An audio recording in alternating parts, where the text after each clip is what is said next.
তবে শুনুন কি হয়েছে সেদিন ঘটনাটা। সেদিন বাজারে গিয়ে বর দেখতে পেয়েছে বেশ টাটকা টাটকা বড় বড় পটল, আর অমনি বাজারেই বলে বসে পটল কিনছি, পটলের দোরমা বানাতে হবে, যেভাবে আমি বানাই ওইভাবে। ওর নাকি ওইভাবে খুব ভালো লাগে খেতে। আপনারাই বলুন, এত মিষ্টি করে আবদার করলে কি আর না বানিয়ে থাকা যায়? তাই অগত্যা বানিয়ে ফেললাম। তবে হ্যাঁ, এটা কিন্তু নিরামিষভাবে বানিয়েছি। তবে এর আগে আমি আপনাদের সাথে আমিষ পটলের দোরমার রেসিপিও কিন্তু শেয়ার করেছি। নমস্কার, আমি অর্চিতা, অর্চিমিত রেসিপি মার্ট চ্যানেলে সকলকে স্বাগত জানাই নতুন রেসিপিতে। তো প্রথমেই পটলগুলোকে ভালোভাবে ধুয়ে নিয়ে পটলের খোসাগুলোকে ছুরির সাহায্যে এইভাবে হালকাভাবে ছাড়িয়ে নিতে হবে। আর তারপরে পটলের সামনের দিকটা এবং পিছনের দিকটাকে ভালোভাবে কেটে নিতে হবে। আপনাদেরকে দুটো এভাবে দেখিয়ে দিলাম, যে প্রসেসে আপনাদেরকে কাটা দেখাচ্ছি এবং খোসাগুলো ছাড়ানো দেখাচ্ছি, সেইভাবে আপনারাও কিন্তু ছাড়িয়ে নেবেন। জানেন তো, এই যে পটলের দোরমা, এটা বানানো কিন্তু আমি প্রথম শিখেছি আমার শাশুড়ি মায়ের কাছ থেকে। আর উনি বানান কিন্তু ভীষণ সুন্দর। তবে ওনার কাছে যখন খেয়েছিলাম সেটা ছিল মাছের পুর ভরা। ভীষণ সুন্দর বানিয়েছিলেন এবং খুব সহজে দেখিয়েছিলেন কিভাবে পটলের দোরমা বানানো যায়।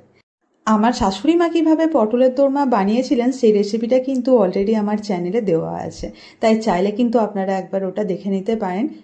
এদিকে দেখুন, পটলের খোসাগুলো কিন্তু হালকাভাবে ছাড়িয়ে নেওয়া হয়ে গিয়েছে। এবার একটা ধারালো চামচের পিছন দিকটা দিয়ে এরকমভাবে পটলের ভিতরের যে অংশগুলো, নরম যে অংশগুলো থাকে, বীজ এবং আরও যে শাঁসগুলো থাকে, সেগুলোকে কিন্তু এভাবে বের করে নিচ্ছি। আর পটলের ভেতরের এই যে বীজ বলুন বা শাঁস বলুন, এগুলো কিন্তু বের করার পর একদমই ফেলে দেবেন না, কারণ যে স্টাফিংটা আমরা বানাবো সেখানে কিন্তু এই অংশগুলো দিয়ে দিতে হবে, তাহলে খুব সুন্দর একটা টেস্ট আসবে।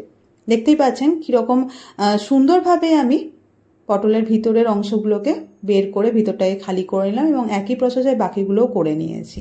আর দেখতে পাচ্ছেন তো, পটলের ভিতরে যে বীজ এবং নরম অংশটা ছিল সেগুলোকেও বের করে একটা বাটির মধ্যে নিয়ে নিয়েছি। এবার অল্প একটু পরিমাণে নুন এবং হলুদ দিয়ে দেবো পটলের মধ্যে। আসলে এই পটলগুলোকে কিন্তু হালকা করে আমাদের ভেজে নিতে হবে। পটলের ওপরে নুন আর হলুদ দেওয়ার পরে সেগুলোকে ভালোভাবে পটলের গায়ের সঙ্গে মাখিয়ে নিতে হবে। পারলে আপনারা ভিতরের অংশও কিন্তু একটু নুন হলুদ মাখিয়ে দেবেন, এতে খুব সুন্দরভাবে নুনটা ভেতরের মধ্যেও চলে যাবে, যাতে টেস্টটা খুব সুন্দর হবে।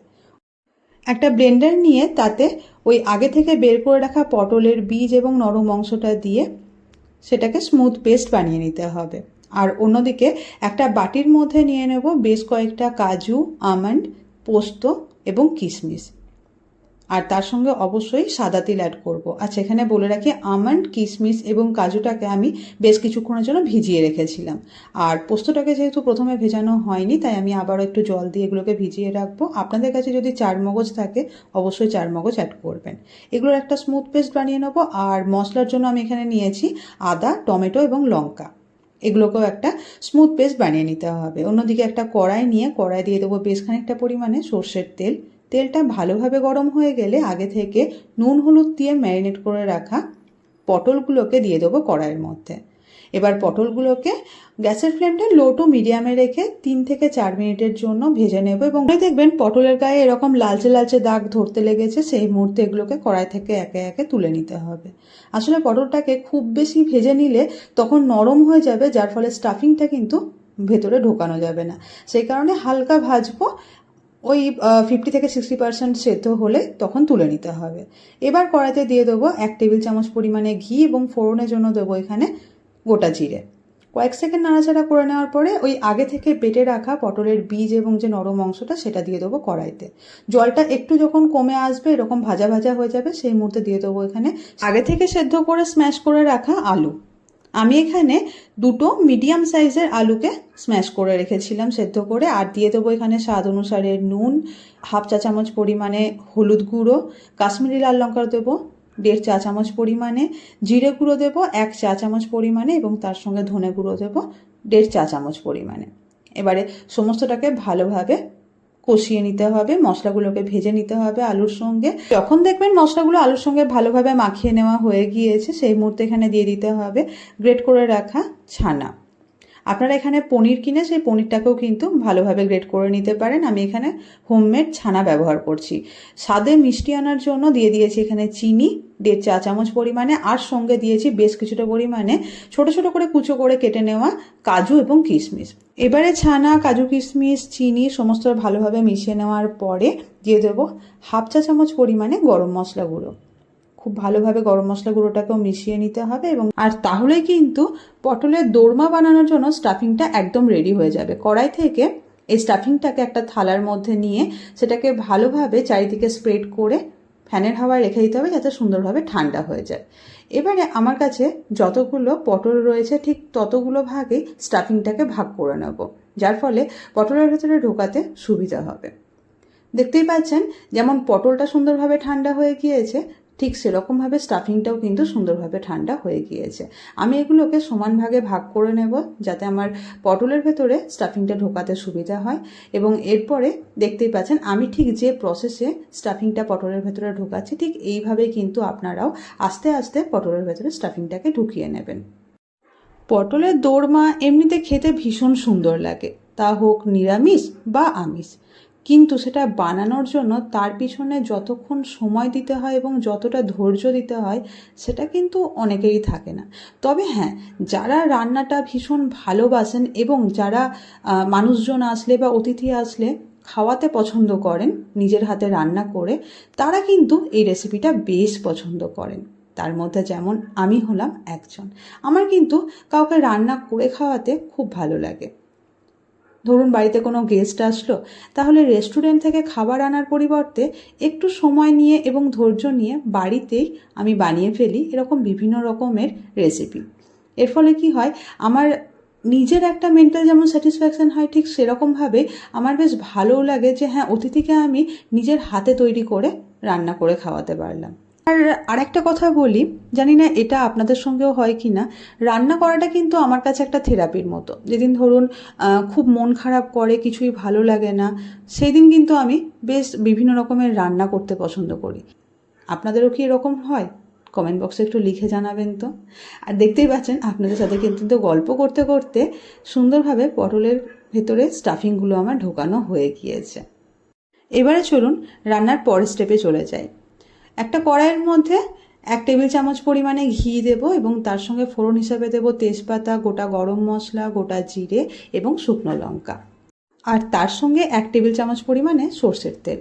ফোড়নটাকে কয়েক সেকেন্ড ভেজে নেওয়ার পরে দিয়ে দেবো আগে থেকে বেটে নেওয়া ওই আদা, টমেটো এবং লঙ্কা বাটাটা।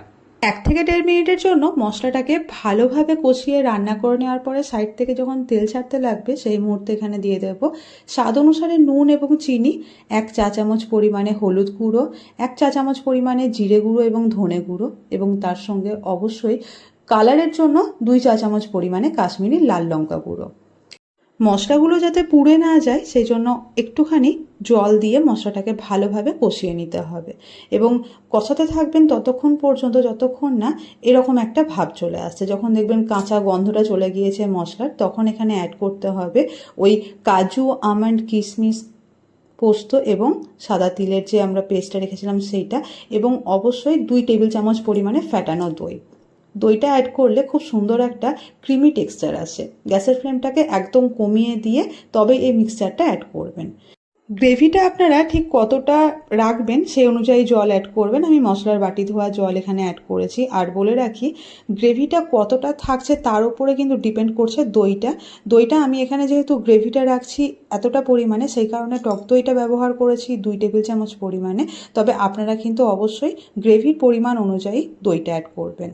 2 থেকে 2.5 মিনিট গ্যাসের ফ্লেমটা মিডিয়ামে রেখে যখন দেখবেন গ্রেভিটা ফুটতে লেগেছে সেই মুহূর্তে স্টাফ পটলগুলো দিয়ে দিতে হবে গ্রেভির মধ্যে এবং ওপর থেকে দিয়ে দেবো অল্প একটু পরিমাণে নুন এবং চিনি এবং তারপরে পটলগুলোকে গ্রেভির সঙ্গে ভালোভাবে মিশিয়ে দিয়ে ঢাকা দিয়ে 3 থেকে 4 মিনিটের জন্য রেখে দেবো গ্যাসের ফ্লেমটাকে লো টু মিডিয়ামে।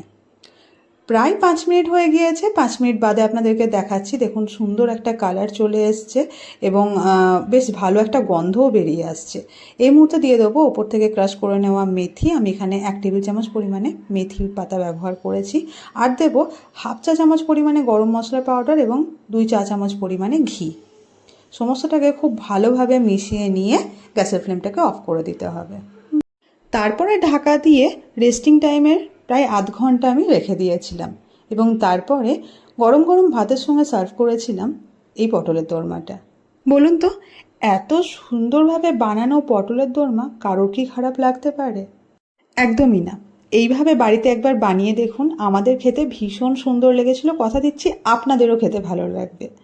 যদি বাড়িতে বানিয়ে থাকেন খেতে কেমন হয়েছিল কমেন্ট বক্সে লিখে জানাতে ভুলবেন না। সাথে কোথা থেকে দেখছেন আপনি এই রেসিপিটা এবং কেমন লাগলো সেটাও কিন্তু অবশ্যই জানাবেন। পটলের দোরমাটা বানানো হয়ে যাওয়ার পরে ওপর থেকে অল্প একটু পরিমাণে ধনেপাতা কুচি আমি অ্যাড করেছিলাম, এতে বেশ সুন্দর একটা ফ্লেভার এসেছিল। গরম গরম ভাতের সঙ্গে এই পটলের দোরমা থাকলে আর কিচ্ছু চাই না। ছোট্ট একটা রিকোয়েস্ট, চ্যানেলে নতুন এসে থাকলে অবশ্যই আমার চ্যানেলটি সাবস্ক্রাইব করে পাশে থাকবেন এবং লাইক করবেন।